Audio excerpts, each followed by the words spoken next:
안녕하세요. 매일 새로운 사연을 전하는 읽어주는 사연 라디오입니다. 구독과 좋아요, 많은 공유 부탁드립니다. 오늘의 사연 시작하겠습니다. 안녕하세요. 5월에 신부를 꿈꾸던 33세 평범한 여성입니다. 여자라면 다들 자기 결혼식에 대한 나름의 환상이란 게 있지 않나요? 저도 그랬어요. 제가 그렇다고 무슨 백마탄 왕자님을 기다리고 그런 것은 아니지만 그래도 언젠가 결혼을 한다면 꼭 야외에서 저를 아껴주는 가족들과 친구들을 초대해 잊지 못할 하루를 만들고 싶었죠. 그리고 이후로는 저를 닮은 딸과 남편을 닮은 아들을 하나씩 낳고 싶었고요. 여유가 된다면 아이들 정서를 위해 강아지나 고양이도 드려야겠다 나름대로 구체적인 계획도 있었답니다. 하지만 막상 결혼 이야기가 오가기 시작하니까 그런 것들보다는 현실적인 이야기를 더 많이 주고받게 되더니 결말이 썩 좋지가 않네요. 워낙 어이없고 황당하게 파혼을 했다 보니 남자친구라고 부르기도 싫지만 그래도 일단은 이야기를 해야 하니까 편의상 남자친구라고 할게요. 남자친구하고는 친구의 소개로 만났습니다. 친구도 제 결혼 상대라고 해준 건 아니고 남자친구가 먼저 제 친구한테 여자 좀 소개시켜달라고 어지간히 닥달을 했던 모양이더라고요. 그런데 제 친구 주변에 연애를 안 하고 있던 사람은 저 하나였다 보니 저더러 자기 좀 살려달라며 소개팅 한 번만 나가달라 한 거죠. 참고로 제 친구랑 남자친구는 지인관계이기도 했지만 일적으로도 얽혀 있었고 남자친구 쪽이 갑, 제 친구 쪽이 을인 상황이었어요. 그래서 친구가 확실히 거절을 하지 못했던 모양이에요. 아무튼 죽은 사람 소원도 들어준다는데 산 사람 소원 못 들어주겠냐 하는 마음으로 알겠다 했습니다.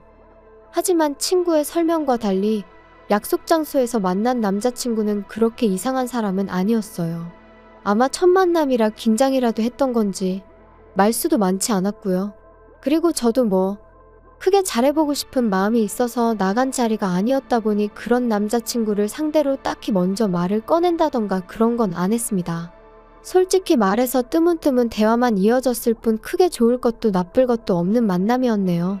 그런데 어째서인지 남자친구 쪽에서 애프터 신청을 해왔고 이번에도 친구가 한 번만 더 만나달라고 저한테 부탁을 하는 거예요. 그래서 한 번만 더 만나보기로 하고 나갔는데 그때는 남자친구 쪽에서 처음과 달리 이런저런 준비를 해왔더라고요.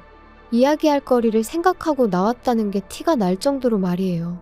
덕분에 시간 가는 줄 모르고 계속해서 대화가 이어졌죠. 그리고 그런 성의 있는 남자친구의 태도에 저도 호감을 갖게 되었던 것 같아요. 아무튼 이후로는 누가 먼저랄 것 없이 금세 가까워져서 얼마 지나지 않아 사귀는 사이가 되었습니다. 소개해준 친구가 얼마나 기뻐했는지 몰라요. 사귀는 동안 남자친구와는 전반적으로 잘 맞는 편이었어요. 다만 한 가지 정말 사고방식이 다르구나 싶은 게 있었는데 그건 바로 부모님과의 관계였습니다. 일단 저희 가족부터 이야기를 하자면 저희 부모님은 두 분 다 직장 생활을 하셨어요. 그래서 제가 어렸을 땐 할머니가 저를 키워주셨고 중학교에 들어간 이후로는 부모님이 챙겨주신 것도 있었지만 웬만한 건 제가 알아서 찾아하게 되고 그렇더라고요. 여담이지만 하교길에 비가 내리면 부모님들이 우산 들고 찾아오시는 경우가 종종 있잖아요. 처음엔 어린 마음에 그게 어찌나 부럽던지. 하지만 이내 그런 와중에도 기죽지 않고 씩씩하게 친구 우산을 얻어쓰고 집에 오기도 하고 아무튼 저는 저희 부모님 덕분에 꽤나 독립적인 성격으로 자랄 수 있었습니다. 그리고 또 한 가지 제가 저희 부모님을 보면서 멋지다고 생각하는 게 있는데요. 그건 바로 두 분 다 끝없이 무언가를 배우려고 하시고 나름대로 목표를 갖고 살아오셨다는 거예요. 그래서 두 분 다 경제적으로 여유도 있으시고 마인드도 젊으시죠? 하지만 남자친구의 부모님은 달랐습니다. 아버님은 사업을 하시다 10여 년 전 크게 실패를 하셨는데 이후로 그래도 당신이 왕년에 어디 가면 사장님 소리를 듣던 사람인데 어떻게 남의 밑에서 일을 하겠냐며 뭐가 됐든 기발한 아이디어 하나만 있으면 주변에서 투자를 받는 건 일도 아니다. 그러면 금방 다시 회사 차리고 사장 소리 듣고 사는 거다 그런 말씀만 줄기차게 하셨던 모양이더라고요. 그리고 그러다 보니 어머님께선 진작에 생활전선에 뛰어드셔야 했는데 어머님이 그전까지는 전업주부로만 사시다 보니 어디 회사를 들어가는 건 엄두도 못 내셨고 그래서 결국 공장에 다니기 시작하셨다네요. 주말에는 마트에서 시식 아르바이트를 하셨고요. 그러다 2년 전부터는 요양보호사로 하루에 매일같이 새 집에 들리신다 했는데 솔직히 듣는 내내 마음이 참으로 안 좋았어요. 미래의 제 시부모님이 되실 분들이라 생각하니까 안타깝고 속상하고 그런 것도 있었지만 답답하고 걱정스러웠거든요. 하지만 이런 배경을 알면서도 결혼을 결심한 건 일단 남자친구 자체는 나쁜 조건이 아니었어요. 남자친구는 저보다 연봉도 비록 1,000만 원 정도의 차이였지만 어쨌든 많이 받고 있었고 회사 자체도 대기업은 아니었지만 공기업이나 거의 비슷한 환경이다 보니 웬만큼 문제가 있는 게 아니고서는 잘릴 일도 없다고 했으니까요. 그리고 언젠가 한 번은 묻지도 않았는데 자기는 결혼하고 나서 갑자기 효자가 된다거나 그럴 일은 없을 거라며 효도는 셀프 아니겠어? 그러는데 솔직히 그런 쪽으로 아예 걱정이 없던 것은 아니었다 보니 남자친구가 먼저 나서서 그런 말을 해줬을 땐 뭐랄까 좀 다행이다 싶은 생각도 들었죠. 거기다 저희는 이미 신혼집이 준비되어 있었습니다. 제가 집이 있었거든요. 아파트를 사게 된 계기는 단순했어요. 대학교를 다닐 때는 부모님 집에서 다니니까 크게 돈 들어갈 일이 없었지만 대학교를 졸업하기가 무섭게 부모님께서 이제 독립하라며 거의 내쫓듯 저를 내보내셨거든요. 그런데 크게 뭐 당황스럽지는 않더라고요.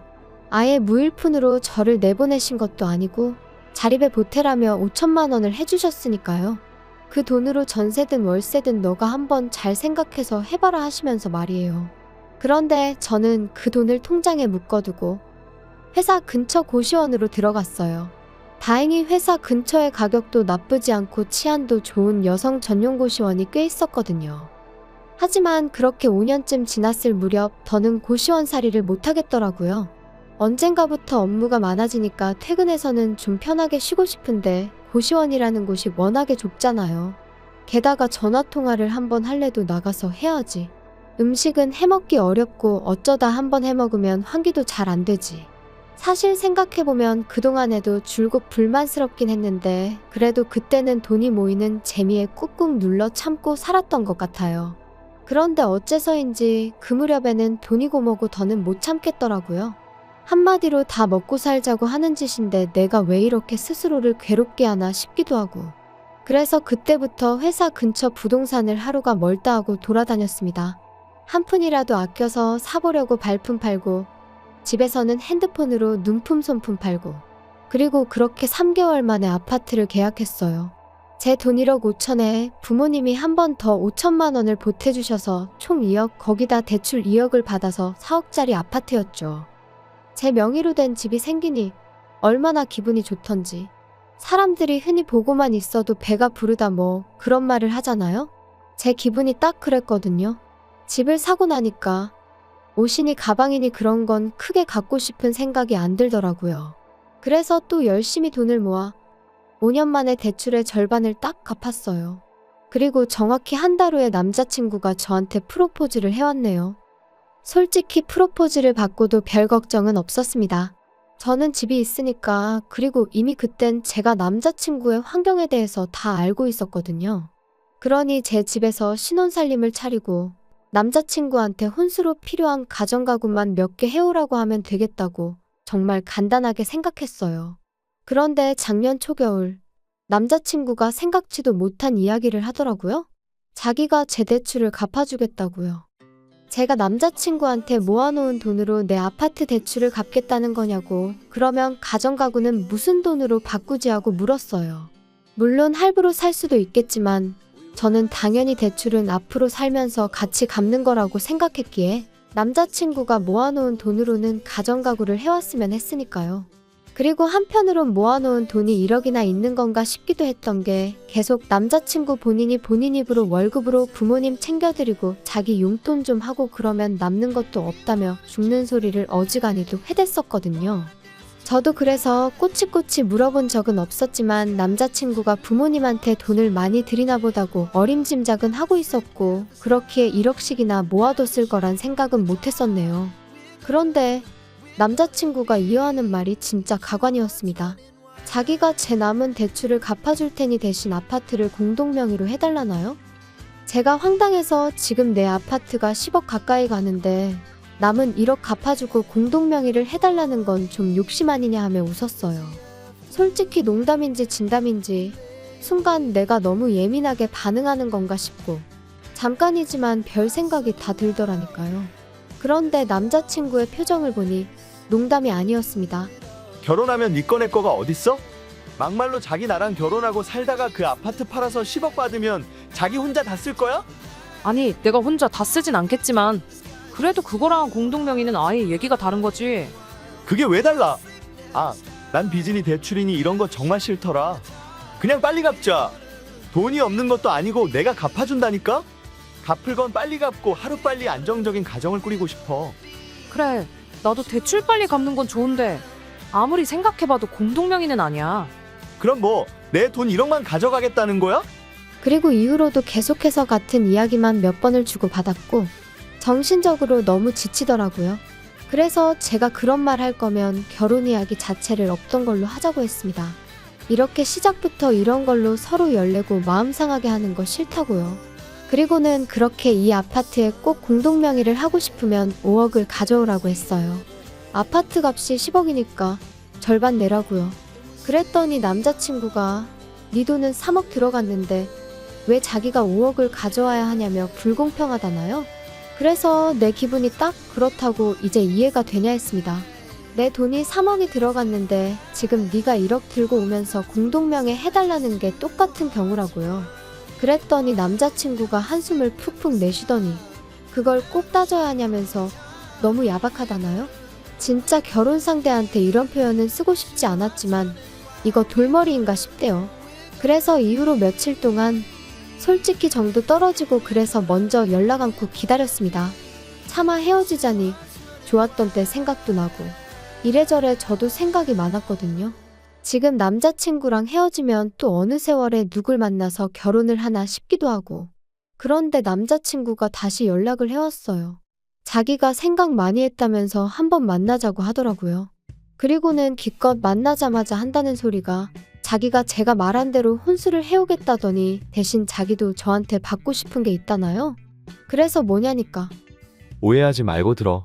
나는 자기한테 바라는 거 정말 하나도 없어. 그런데 아무리 생각을 해봐도 부모님은 챙겨드려야 될 것 같거든. 그래서 말인데 우리 아버지한테 개인 택시 면허 하나 사드리는 게 어떨까? 대신 양복이니 시계니 그런 예단은 하나도 안 받을 거야. 정말 어이가 없어서 입이 떡 벌어지는 기분이었습니다. 택시 면허라는 게 제가 알기로 9천만 원 1억 뭐 그 정도는 했으니까요. 그래서 그걸 왜 나한테 사달라고 하냐니까. 자기도 오랜 고심 끝에 내린 결정이라면서 어차피 자기가 저랑 결혼하면 아파트 대출 같이 갚아야 되는데 그럼 자기 월급으로 자기 부모님한테 생활비도 못 보태드릴 것 같고 마음이 너무 불편할 것 같다나요? 그러니까 개인 택시 면허라도 사드려야 아버님이 생활에 불편함이 없으실 거 아니냐면서. 그래서 제가 그건 안 된다고 딱 잘랐습니다. 아버님 생활비를 보태드리고 하는 문제도 나랑 결혼을 하기로 했으면 상의를 해서 조정을 해야 되는 게 맞는 거고 내가 집까지 해가는 상황에 왜 아버님한테 그 비싼 개인 택시 면허까지 사다 바쳐야 되는지 모르겠다 했죠. 그랬더니 남자친구가 보인 반응은 정말 기도 안 차더군요. 제가 집을 해오는 게 아니랍니다. 자기랑 같이 살려고 산 집이 아니지 않냐는 거예요. 제가 저 좋아서 산 집이니까 그건 제가 결혼을 위해서 산 게 아니니까 그걸 해온다고 보면 안 되는 거라나요? 거기다 대출도 같이 갚아야 하는 마당에 집을 해온다는 표현은 너무 과한 거 아니냐면서. 어차피 제가 자기랑 결혼을 안 해도 그 대출은 저 혼자 갚았어야 되는 건데 그나마 자기가 마음을 넓게 써서 같이 갚아주기로 한 거고 그러면 저도 성의 표시는 해야 하지 않냐? 정말이지. 제가 지금 엄청나게 축약하고 순화해서 적고 있는 거지. 실제로는 더 무식하고 억지스러운 말을 골라 했답니다. 그래서 그래 맞다. 나 혼자 살아도 대출은 어차피 갚아야 하는 거다.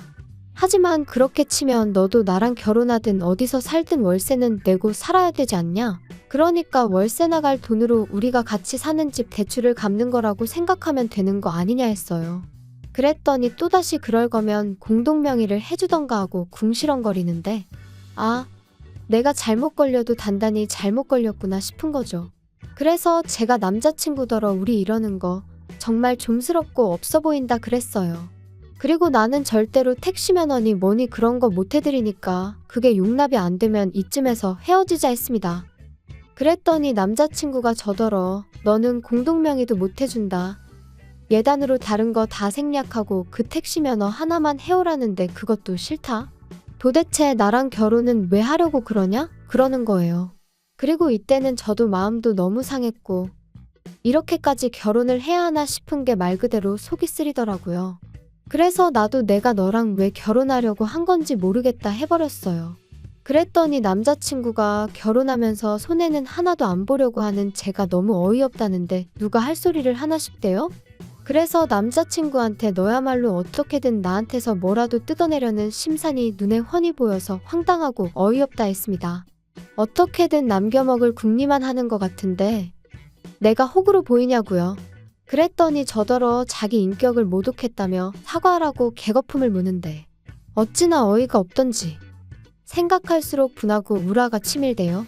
결혼을 한 것도 아닌데 벌써부터 돈으로 남자친구랑 말 같지도 않은 대화를 주고받아야 한다는 게 너무 피곤하기도 했죠. 솔직히 제가 정말 대단한 조건의 신부감은 아니었어도 그렇다고 싫은 소리 들어가며 결혼을 해야 할 만큼 못났다고 생각해 본 적도 없었거든요. 그래서 남자친구한테 아무래도 우리는 아닌 것 같다고 헤어지자 했습니다. 너랑 나랑 왜 이렇게 목에 핏대 세워가며 싸워야 되는지도 모르겠고 여러 가지로 안 맞는 것 같으니 이쯤에서 그만하자 했네요. 그랬더니 남자친구가 어쩌면 그렇게 바로 또 태도를 달리하던지 야, 원래 결혼 준비 시작하면 여러 가지로 부딪힌다는 얘기 못 들어봤어? 생각 좀 해봐. 앞으로 우리 인생에 얼마나 많은 고난과 역경이 있겠어. 그런 거에 비하면 이런 다툼은 아무것도 아니라니까? 너는 정말이지 인내심이 없어도 너무 없어. 아무튼 너는 괜히 예민하게 굴지 말고 나만 믿고 따라와. 내가 하자는 대로만 하면 다 괜찮아진다니까? 어이가 없어서 내가 너 뭘 보고 따라가냐 했어요. 그리고는 너는 그냥 네가 할 길이나 가라 했습니다. 그랬더니 기껏 한다는 소리가 저더러 삐졌냐면서 어떻게 해야 마음이 풀리겠냐대요? 자기는 저 아니면 아무하고도 결혼 안 할 거라면서 말이에요. 그래서 너도 10억 가지고 오라고 했어요. 너도 10억 들고 오면 내가 너랑 결혼해 주겠다고요. 그리고 결국 저희는 파혼을 했습니다.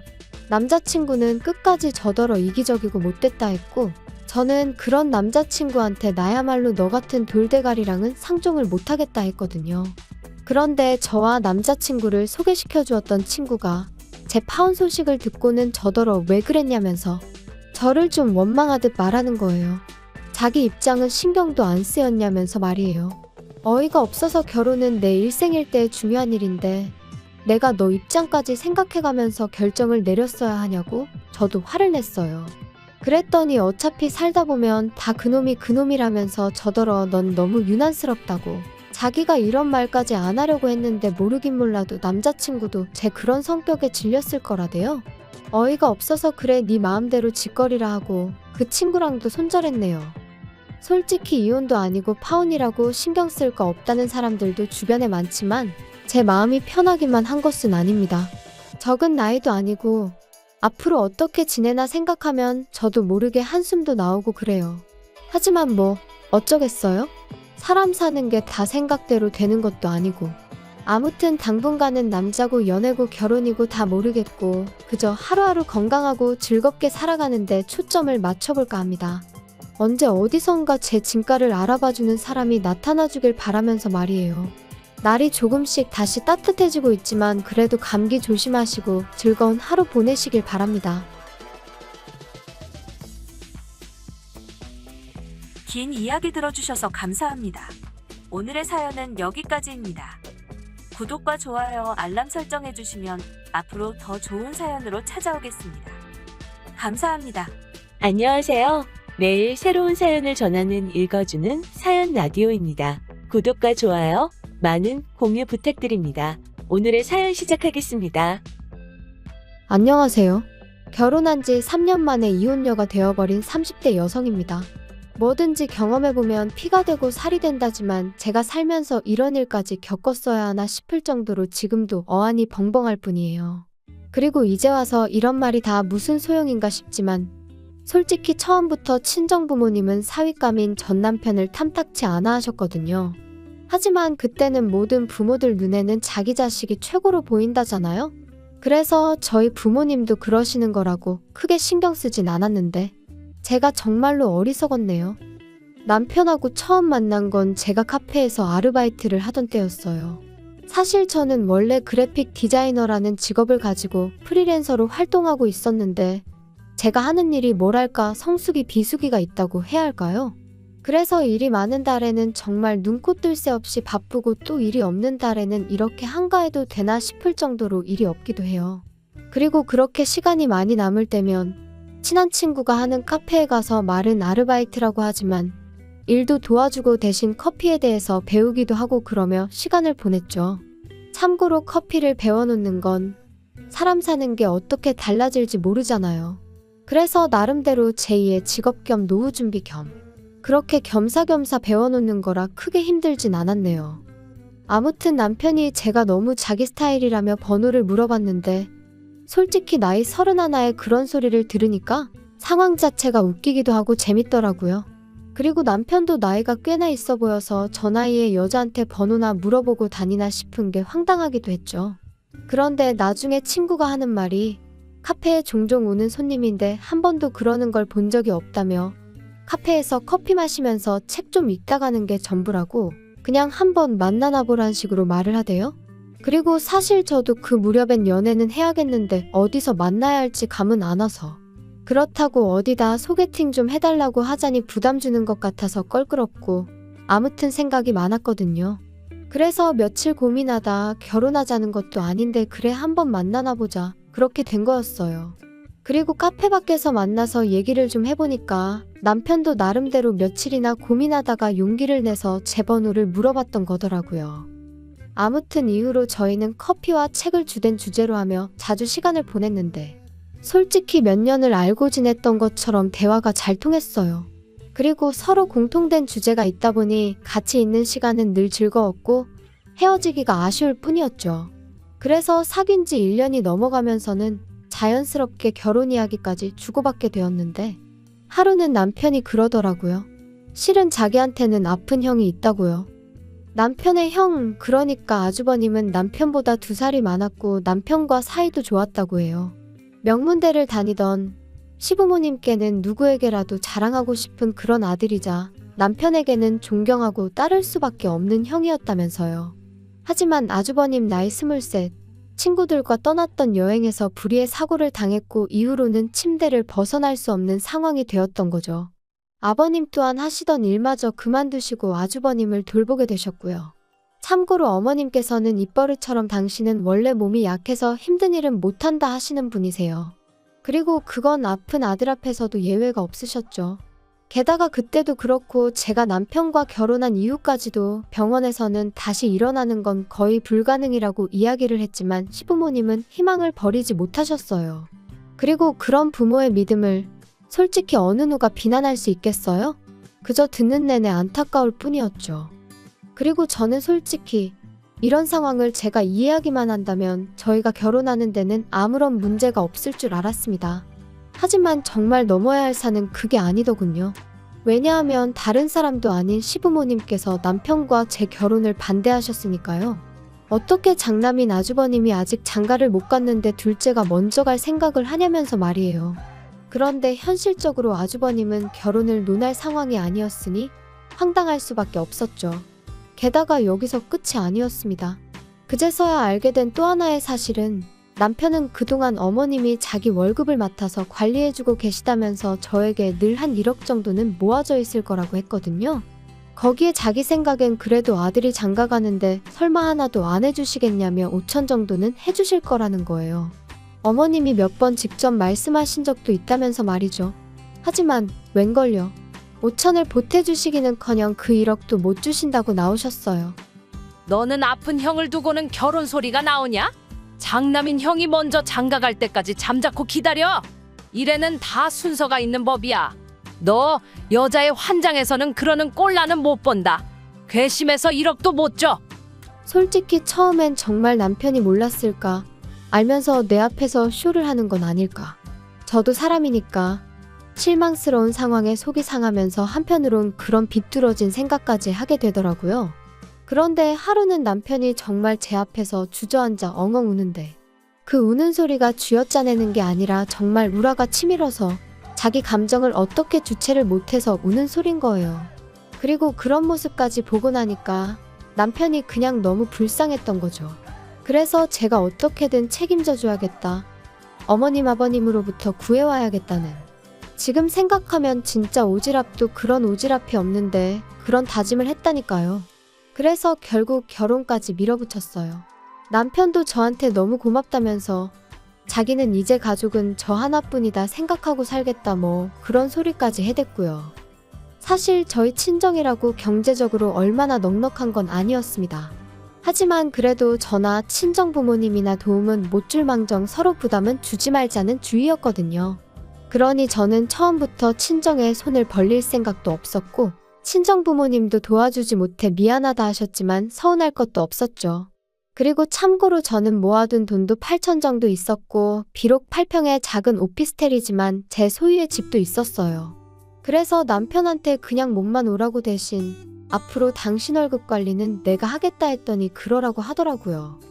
결혼식을 올린 이후로 솔직히 시댁과 금전적인 거래는 아무것도 하지 않고 싶은 마음이 굴뚝 같았는데 남편이 그래도 누워만 계시는 아주버님은 솔직히 자기한테 뭘 잘못한 것도 아니고 그래서 아주버님 병원비라도 얼마 보태드린다는 마음으로 얼마는 보내드렸으면 하는 눈치더라고요. 그리고 그런 남편의 마음까지 제가 이래라 저래라 할 일은 아닌 것 같아서 남편의 의견을 따라주기로 했네요. 매달 30만 원씩 보내드리기로요. 그런데 이 일로 다시 한번 시부모님께서 난리가 나셨습니다. 지 형 알기를 우습게 알아서 장가도 지멋대로 먼저 가버리더니 이제 지 부모고 형이고 눈에 뵈는 게 없어서 돈이냐고 꼴랑 30만 원을 보내냐? 거지한테 적선하는 것도 아니고 이게 경우냐? 한편 그래도 또 시간은 흘러 저희가 결혼한 지 어느덧 8개월이 지나가던 때였어요. 이때는 이미 왕래랄 것도 없었고 그저 명절이나 생일처럼 그냥 넘어가기 어려운 날에만 시댁에 가 밥 한 끼 먹고 오는 게 전부였지요. 참고로 음식은 다 제가 해갔고 용돈도 챙겨드렸습니다. 한 번도 고맙다 수고했다 소리는 못 들었지만요. 그리고 그날은 아버님 생신이라서 미역국에 갈비 잡채에 오로지 남편 기 살려주겠다는 생각으로 양손에 바리바리 싸들고 시댁을 찾았어요. 이건 짜네 이건 다네 불평불만을 반찬 삼아 입으로 들어가는지 코로 들어가는지도 모르겠는 식사를 하던 때였습니다. 어머님께서 갑자기 기도원 이야기를 꺼내시더라고요. 아는 분이 그 기도원 원장인데 엄청 유명한 사람이라면서 환자들이 그 기도원 원장하고 눈만 마주치면 온몸의 병이 싹 다 낫는다고 하더라나요? 그러자 남편이 그게 말이 되냐면서 어머님한테 핀잔을 줬어요. 그거 다 사기라고 누가 그런 소리를 하더냐며 말이죠. 하지만 어머님께선 네가 만나봤냐고 너는 뭣도 모르면서 왜 재수없게 그런 소리를 하느냐며 화를 내셨습니다. 뭣도 모르는 놈이 나서기는 니들이 데려가 달라고 해도 나는 니들은 안 데려가. 괘씸해 죽겠어. 우리 셋이서만 갈 거니까 그런 줄이나 알아. 어머님, 그런데 혹시 비싸지는 않나요? 잘 알아보신 건지. 혹시 위치가 어디예요? 근처에 병원은 있어요? 그래야 아주버님이 혹시나 상태가 안 좋아지시면 바로 병원으로 옮길 수 있지 않을까요? 너는 왜 생각을 안 하냐? 가서 원장님하고 눈만 마주치면 병이 싹 다 낫는다는데 병원을 왜 가? 병원이 왜 필요하겠냐? 나는 너랑 말 몇 마디만 하면 답답해서 짜증이 나. 그런데 문제는 집에 돌아와서 남편과 함께 찾아보니 기도원 입소 비용이 자그만치 2억이었어요. 그리고 저희 시부모님한테 그런 큰 돈이 있을 것 같진 않았거든요. 남편은 결혼할 때 자기 돈 1억도 안 주더니 2억짜리 기도원에 간다는 게 말이 되냐며 분통을 터뜨렸습니다. 당장이라도 쫓아가서 다 뒤집어 엎고 싶다며 분을 삭히지 못했죠. 하지만 제가 말씀만 그렇게 하셨지 비용은 모르고 계신 거 아니겠냐. 안 가실 수도 있으니까 일단은 지켜보자며 남편을 달랬어요. 그런데 차라리 쫓아가게 내버려뒀어야 했던 건지. 그 대화가 오가고 2달도 안 돼서 어머님이 정말 아버님 아주버님과 함께 기도원에 들어가셨거든요. 그래서 설마 하는 마음으로 어머님 댁 등기부등본을 확인했더니 그나마 어떻게 보면 어머님 아버님의 전재산이라고 할 수 있는 그 아파트 한 채를 파셨더라고요. 보다 못한 제가 결국 남편을 설득해 남편과 같이 기도원에 찾아갔어요. 그리고는 저희를 안 보겠다 하시는 어머님을 붙들고는 집을 파시면 어떡하냐 물었습니다. 기도원에서 나오시면 어디서 지내시려고 이러시냐고. 그리고 그때 제 마음은 어머님이 후회한다 도와달라 그렇게만 말씀해 주시면 수단과 방법을 가리지 않고 정말 대로변에 드러누워 시위를 하는 한이 있더라도 시부모님의 전 재산 어떻게든 찾아드리려고 했어요. 정말 이를 갈고 작정을 하고 갔거든요. 그런데 어머님 말씀이 우리 잘난 장남은 이제 곧 다 나사서 멀쩡해질 거다. 그러면 저 잘난 머리로 돈 벌어오는 건 일도 아니야. 둘째 너가 주는 그 잘난 30만 원 다 필요 없다. 너도 네 형이 얼마나 잘나고 똑똑한지 알지? 나는 걱정은 요만큼도 안 된다. 그러니까 쓸데없는 소리 하지 말고 와서 기도하는데 방해 좀 하지 마라. 부정 타면 재수 없다고. 그런 어머님한테 저희가 무슨 말을 더 할 수 있었겠어요. 그래서 그때 처음으로 남편한테 제가 나는 시부모님한테 정말 두 손 두 발 다 들었다. 이제 나한테 아무것도 바라지 말라 했습니다. 그랬더니 남편도 자기도 질릴 대로 질려버렸다면서 알겠다고 하대요.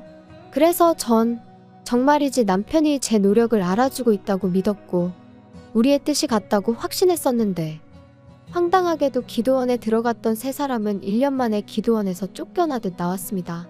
알고 보니 기도원 입소 비용은 1년마다 새로 내야 하는 거였는데 시부모님 형편에 또 한 번 2억을 만든다는 건 어림없는 일이었으니까요.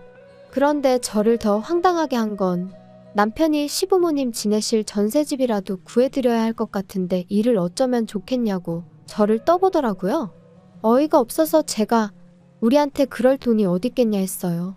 그랬더니 한다는 말이 이제껏 자기 월급을 제가 관리하지 않았냐면서 자기 돈이 좀 모이지 않았냐는데 겨우 2년이었거든요. 그리고 제가 무슨 은행도 아니고 남편 돈 따로 저축하고 제 돈 따로 저축하고 그렇게 모은 게 아니었으니 남편이 하는 말이 기도 안 찰 뿐이었죠. 그런데 남편은 급기야 저더러 이러면 어머님이랑 저랑 다를 게 없네 어쩌네 하면서 자기 돈을 돌려달라 뭐 그런 식으로 나오더라고요. 기도 안 차서 정말이지.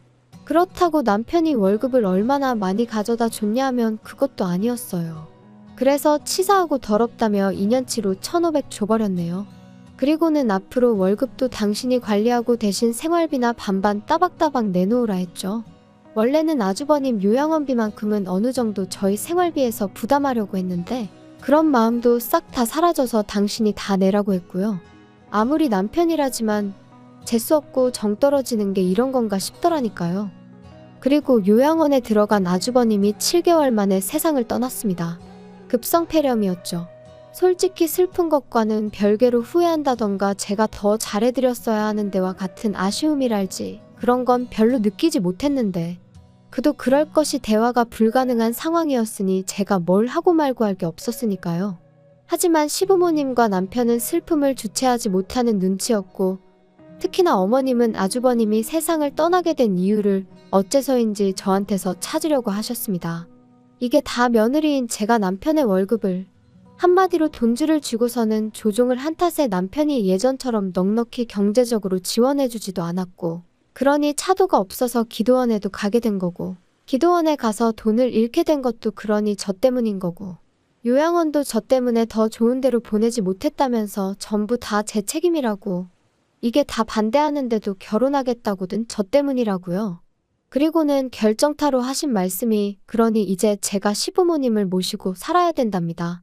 오갈 데도 없고 살아갈 이유도 못 느끼겠다며 저더러 당신들 남은 인생을 책임지라나요? 말도 안 되고 기도 안 차서 억지 좀 쓰지 마시라고 그랬어요.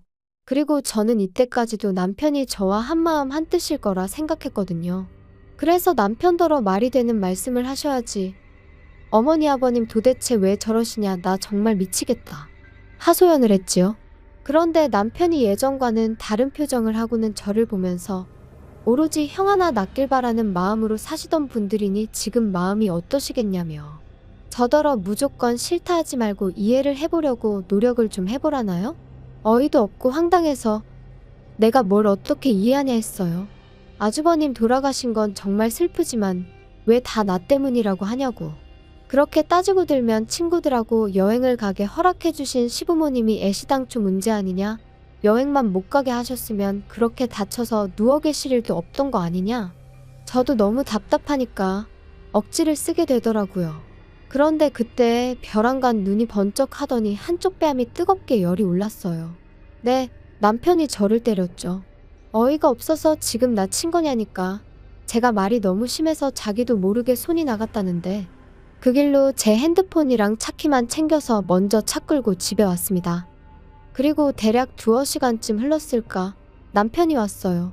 잠깐 열어주지 말까 하다가 이웃들한테 패기치는 것도 아닌 것 같아서 여차하면 경찰을 부르겠다는 마음으로 문을 열었죠. 다행히 남편은 현관에서부터 정말 미안하다며 저한테 싹싹 빌긴 했지만 처음이 어렵지 2번, 3번이야 뭐. 그래도 일단은 뭐라고 짓거리는지 드러나보자는 마음으로 남편을 가만히 쳐다봤습니다. 그러자 남편이 자기야, 내가 곰곰이 생각을 해봤거든? 그런데 생각해봐. 이게 자기 일이라면 자긴 어떻게 하겠어? 하나뿐인 처남이 억울하게 다쳐서 10년 가까이 누워만 있다가 세상을 떠났다고. 그리고 장인 장모님이 삶에 대한 의지를 놓으신다면 자기도 힘들지 않겠어? 아마 해주지 못한 것들만 생각나고 미안하지 않겠냐고. 내가 딱 그런 마음이야. 형한테 하나라도 더 해줄 걸, 같이 좀 더 시간을 보낼 걸. 어이가 없어서 남편을 쳐다봤어요. 그런데 남편은 자기가 하는 말이 저한테 씨가 먹힌다고 생각한 건지 아주 자아도취를 해서는 계속해서 헛소리를 이어갔습니다. 자기가 나 좀 도와주라. 우리 부모님 당분간만 여기 와서 같이 지내시게 해줘. 우리는 어차피 출퇴근하고 집에서 잠만 자니까 거실 쓰고 부모님한테 방 쓰시라고 하면 되잖아. 내가 부모님한테 자기 힘들게 하면 안 된다고 신신당부할게. 응? 말이 되는 소리를 해. 지금 둘이 사는 것도 빠듯한데 어떻게 8평짜리 집에서 넷이 살자는 거야? 그리고 시부모님을 당분간 모시자니 당분간이 얼마나를 말하는 건데. 설령 일주일이라도 불편해? 절대 안 돼. 진짜 너무한 거 아니야? 나 자기가 월급 통장 달라고 해서 그거 다 줬었고 자기가 어떻게 관리하는지 한 번도 간섭한 적 없어. 마음 같아선 50만 원씩 드리고 싶었던 것도 30만 원 드린다 했을 때 서운했지만 말 안 했고. 너 진짜 가지가지 한다.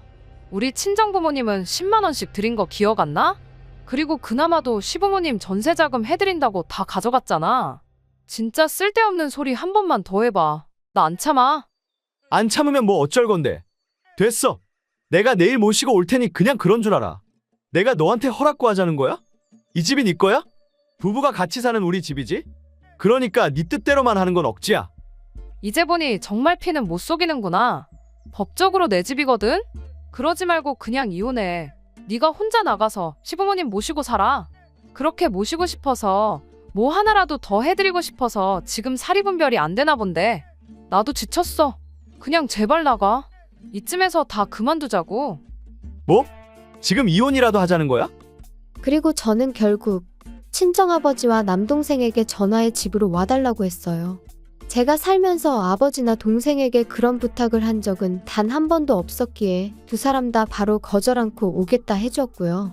그러자 남편도 쫄았는지 저더러 치사한 애 어쩌네 해댔고 저는 그렇게 도망가려는 남편을 붙들고 늘어졌습니다. 친정아버지랑 동생 앞에서 이혼한다 소리를 확실히 들어야겠단 마음이었거든요. 그렇게 한 1시간 정도 실랑이를 했나 친정아버지가 먼저 도착하셨어요. 그리고 얼마 지나지 않아 동생도 모습을 보였죠.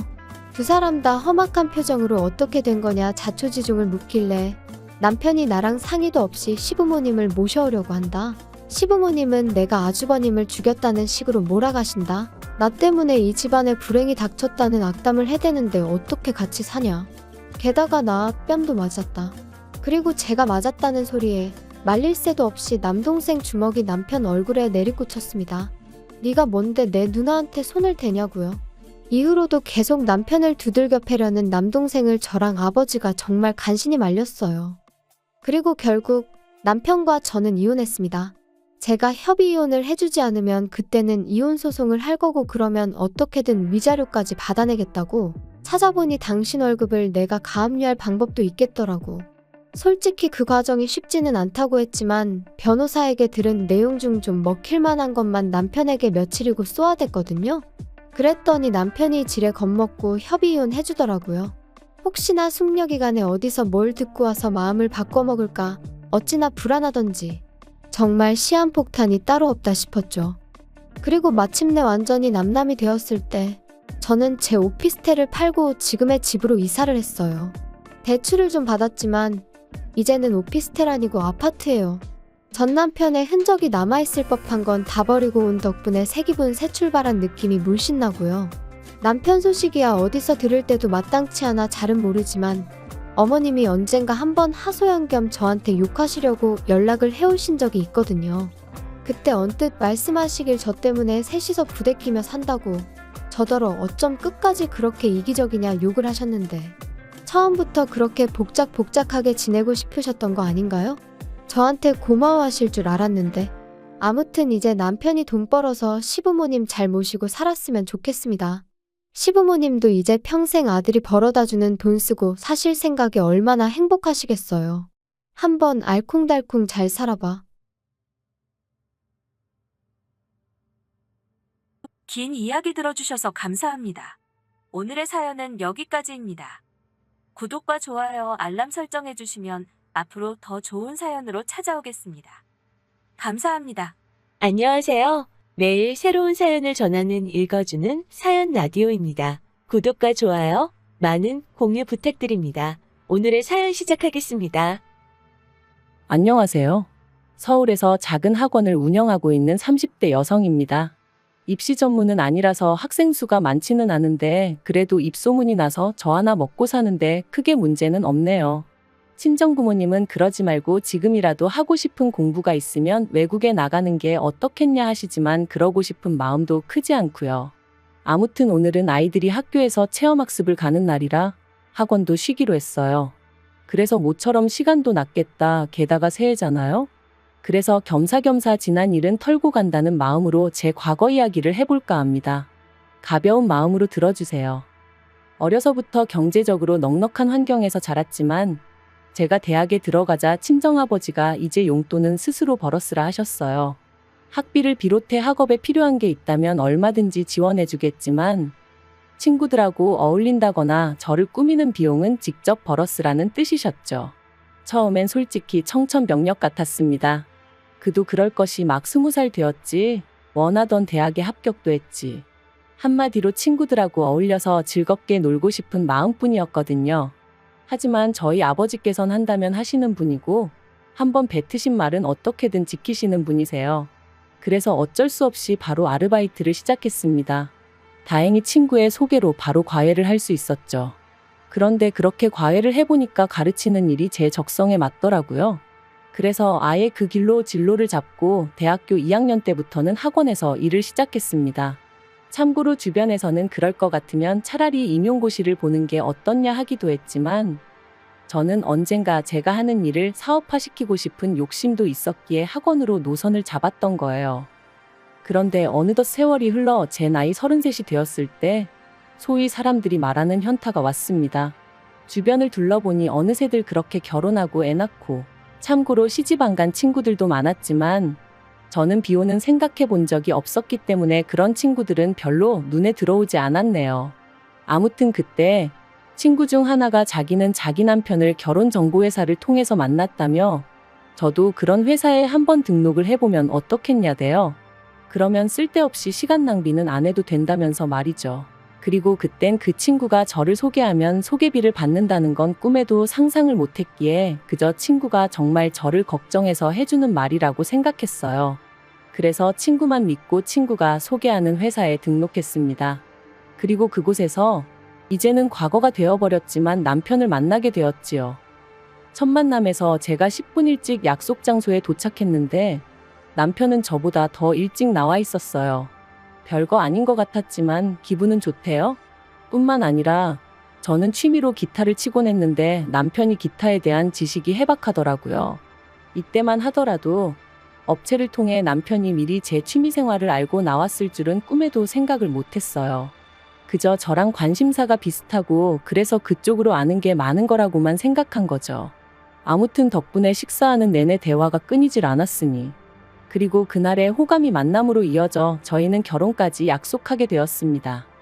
그런데 결혼식까지 딱 2주를 남겨놓은 시점에서 남편이 미안하다며 충격적인 이야기를 꺼냈어요. 그건 바로 남편이 저와 상의도 없이 주식을 해서 결혼자금으로 준비해놨던 1억을 전부 날렸다는 거였죠. 처음엔 멍했어요.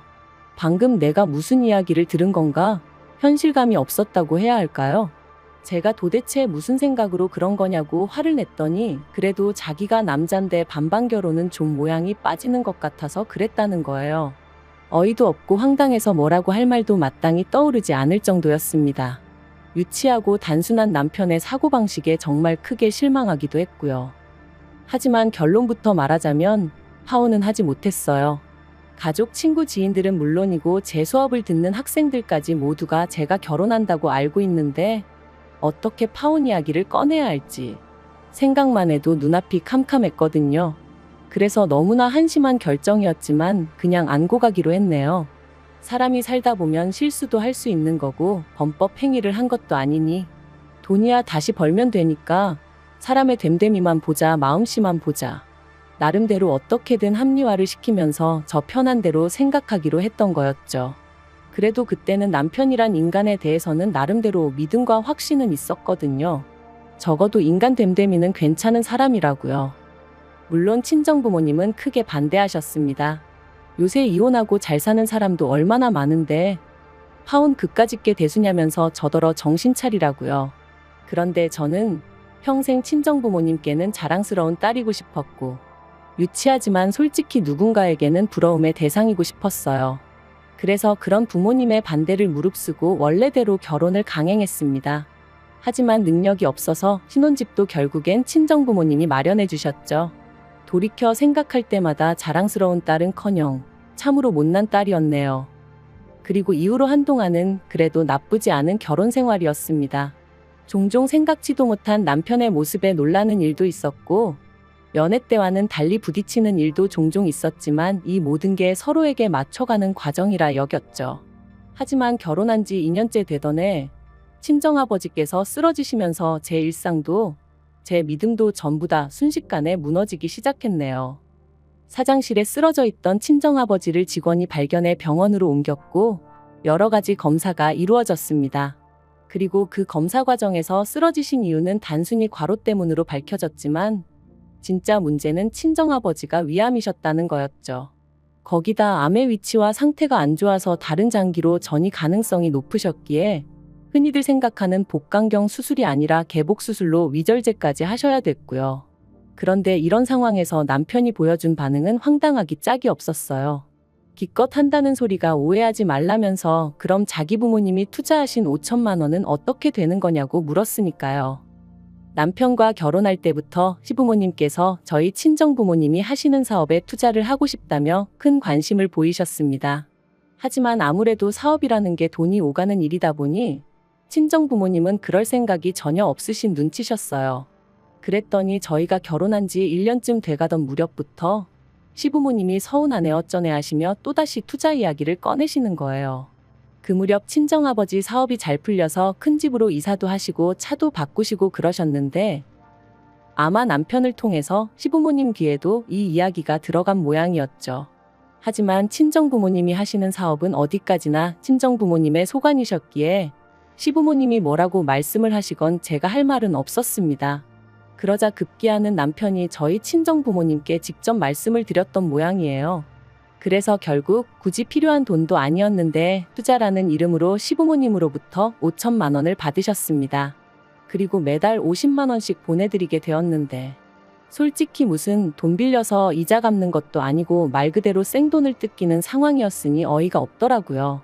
그래서 제가 그렇게까지 해드리지 마시라니까 사위 용돈 준다 생각하고 보내는 거니 너무 신경 쓰지 말라시대요. 그리고 이러면 저도 좀 귀하게 대해주지 않겠냐 하시면서 말해요. 그리고 실제로 그렇게라도 얼마씩 들어가니까 시부모님이 저를 붙들고 더는 니네 집이 어떻고 니네 부모가 어떻고 그런 말씀은 안 하시긴 했지만 그래도 내내 마음이 편치는 않았네요. 그런데 친정아버지가 위암 판정을 받고 나니 남편이란 작자가 대뜸 그럼 자기 부모님이 투자하신 5천만 원은 어떻게 되는 거냐며 사람을 들들 볶기 시작했습니다. 제가 친정아버지한테 말씀드려서 돌려준다니까 누가 돌려받자는 거냐면서 그래도 50만 원씩 들어오다 안 들어오면 시부모님이 당황해 하실 것 같다. 그래놓고 또 다음 날은 그래도 불안하니 돌려달라. 하루에도 몇 번씩 변덕이 죽을 듯 하면서 사람 성질을 건드는데 정말 죽겠더라고요. 하지만 더 열받았던 건 그런 와중에 또 기어이 지난번과 마찬가지로 저 몰래 친정부모님을 찾아가 저한테 했던 것처럼 돈 타령을 했던 모양이에요. 황당한 건 친정아버지가 편찮으시게 되셔서 투자가 진행되지 못하는 거니까 1년치 이윤을 미리 더해달라며 총 5,500만 원으로 돌려달라고 했다나요? 남편과 시부모님의 경우 없고 되먹지 못한 셈법에 친정아버지가 정말 이골이 나더라며 그날 오후에 바로 계좌로 5천만 원만 보내주셨다 들었습니다. 그리고는 두 번 다시 투자니 뭐니 말도 꺼내지 말라 하셨다는 거예요. 한편 친정아버지의 병세는 눈에 띄게 호전되고 있었지만 아버지는 느끼신 바가 많으신 듯 했어요. 친정어머니가 하루아침에 혼자 될 수도 있다는 그런 걱정도 하게 되신 듯 했고요. 그러더니 하루는 저를 불러 하시는 말씀이 사업을 정리하고 싶으시다대요. 사실 마음 같아선 저에게 물려주고 싶지만 저는 아버지 사업에는 영 흥미가 없고 제가 하고 있던 일을 워낙 좋아하는 게 눈에 보이니 어쩌겠냐 하시면서요. 그리고는 앞으로는 어머니랑 전국 방방곡곡 산 좋고 물 좋다는 데 여행 다니며 좋은 거 먹고 재밌게 살고 싶으시다는데 그걸 어느 자식이 반대하겠어요?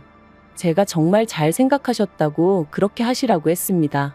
그랬더니 친정아버지께서 그렇게 되면 너한테 재산 많이 못 물려줄지도 모르는데 괜찮냐 물으시는 거예요. 깜짝 놀란 제가 한 푼도 안 물려주셔도 된다고 이만큼 키워주시고 뒷바라지 해주신 것만으로도 너무 감사하니까 그런 말씀 마시라 했습니다. 그런데 이 사실을 알게 된 남편이 저더러 사업장을 물려달라고 하라는 겁니다. 제가 싫으면 자기가 이어받겠다고 그리고 저희 친정부모님 돌아가실 때까지 자기가 극진히 부양하겠다면서 말이죠. 솔직히 그런 남편의 말에 100% 신뢰가 갔던 것은 아니에요. 연애 때만 하더라도 성실한 사람인 줄 알았는데 막상 결혼하고 옆에서 지켜보니 이리 뺀질 저리 뺀질 눈에 보이는 수를 쓰는 게 하루 이틀이 아니었고 집에서 새는 바가지가 바뀌라고 괜찮을 리 없었죠. 그래서 전 처음에 남편의 그런 제안을 거절했어요. 그런데 남편이 사업이 제 거냐 어쩌냐 하더니 기어이 또 자기 발로 제 친정부모님을 찾아가서는 자기를 믿고 사업을 물려달라 뭐 그런 소리를 했던 모양이 돼요. 그리고 사업 접기를 영 아까워하시던 친정아버지께선 애걸복걸하는 남편이 나름대로 어떤 대안책처럼 느껴지셨던 건지 친정아버지께서 남편에게 다니던 회사 2주 안에 정리하고 출근하라 하셨다는 이야기를 들었을 땐 정말 뒷목 잡고 쓰러진다는 게 이런 기분인가 싶더라고요. 그런데 더 황당한 건 그렇게 남편이 제 친정아버지 회사에 출근을 시작하고 나서 어머님이 하신 말씀이었습니다. 다 키워놓은 아들을 저희 집에서 가로채 갔다며 속상하네 억울하네. 게다가 주변 친척분들에게는 저희 친정아버지 사업을 남편이 물려받기로 다 얘기가 되었다며 아들 없는 저희 집에서 횡재했다 그런 식으로 말씀을 하고 다니셨더라고요. 그런데 솔직히 남편이 일이나 잘했으면 모르지만 그것도 아닌 듯 했습니다. 친정아버지께서 저더러 너는 네 남편이랑 얘기하다 보면 속 안 터지냐 하시는데 그 한 문장에서 정말 많은 게 느껴졌을 정도니까요.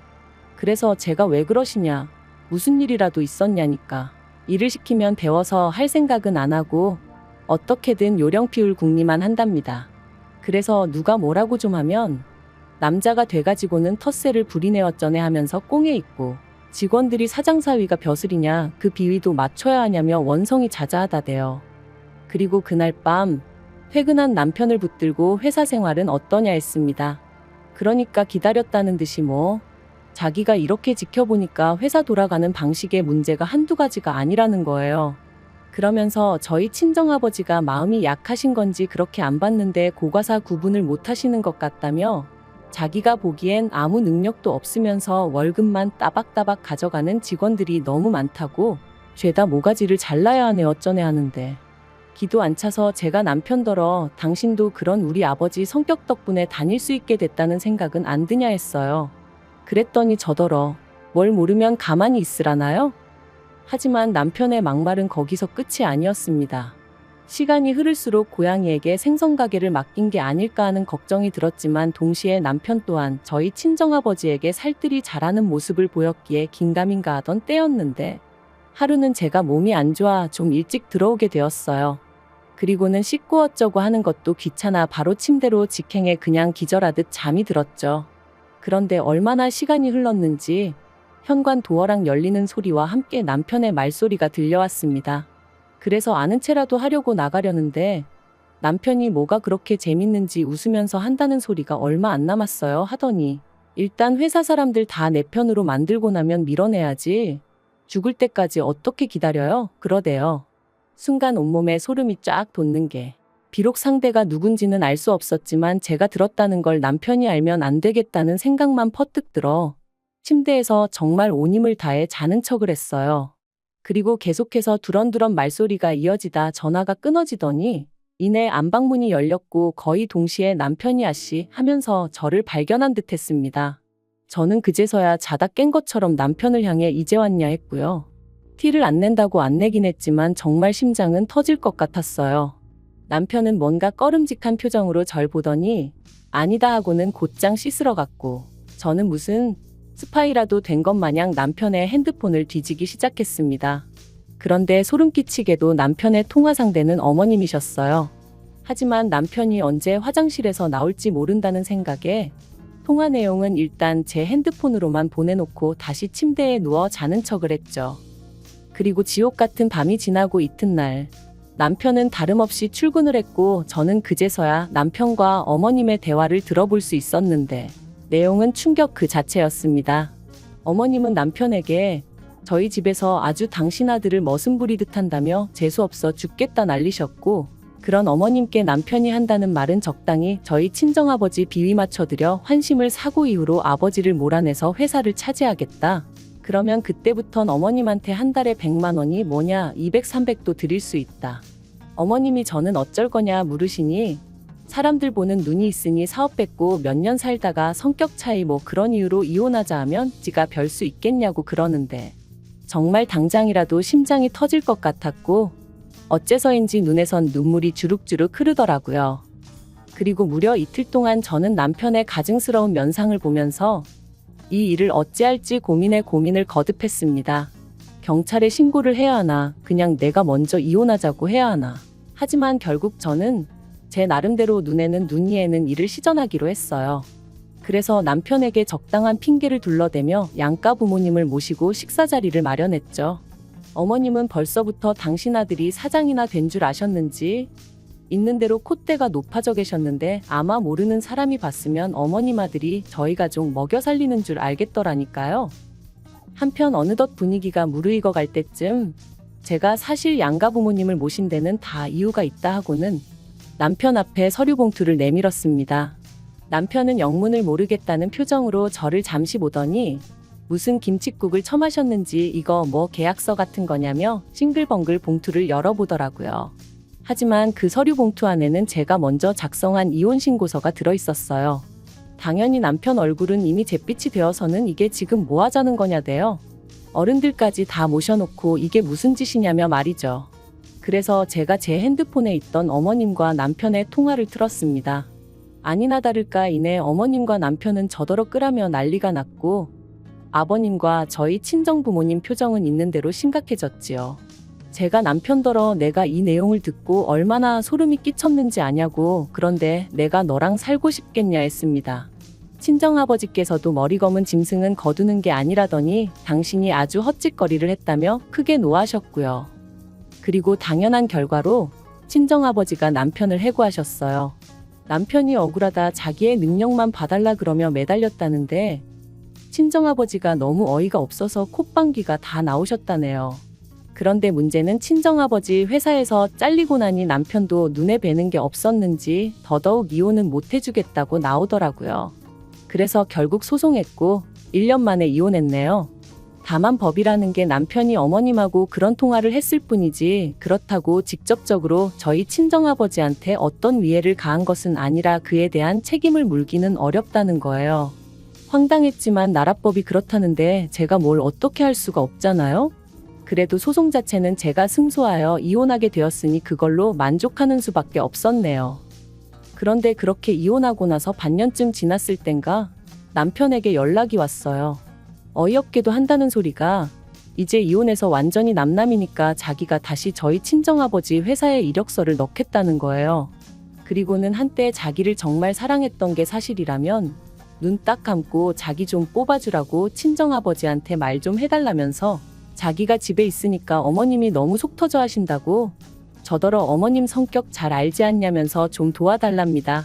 정말 황당하고 어떻게 사람이 이렇게 뻔뻔한가 싶더라고요. 그리고 물론 그런 소리를 듣고 제 마음이 흔들렸을 리가 있나요? 미치려면 곱게 미치라고 그랬습니다. 사람이 더 이상 잃을 게 없으면 염치고 체면이고 그런 것도 없나 보죠? 정말 사람 달리 보이더라니까요. 뭐 어쨌든 지 인생 시궁창처럼 살든 말든 제 알바는 아니니 더는 연락 같은 거 안 해줬으면 좋겠네요. 당분간은 뭐가 됐건 간에 저 스스로 제 자신을 돌보며 지낼 생각입니다. 사람 보는 눈도 좀 기르고요. 그리고 그렇게 건강히 지내다 보면 또 어떤 식으로든 행복이 찾아와 주겠죠? 긴 이야기 들어주셔서 감사합니다. 오늘의 사연은 여기까지입니다. 구독과 좋아요, 알람 설정해주시면 앞으로 더 좋은 사연으로 찾아오겠습니다. 감사합니다.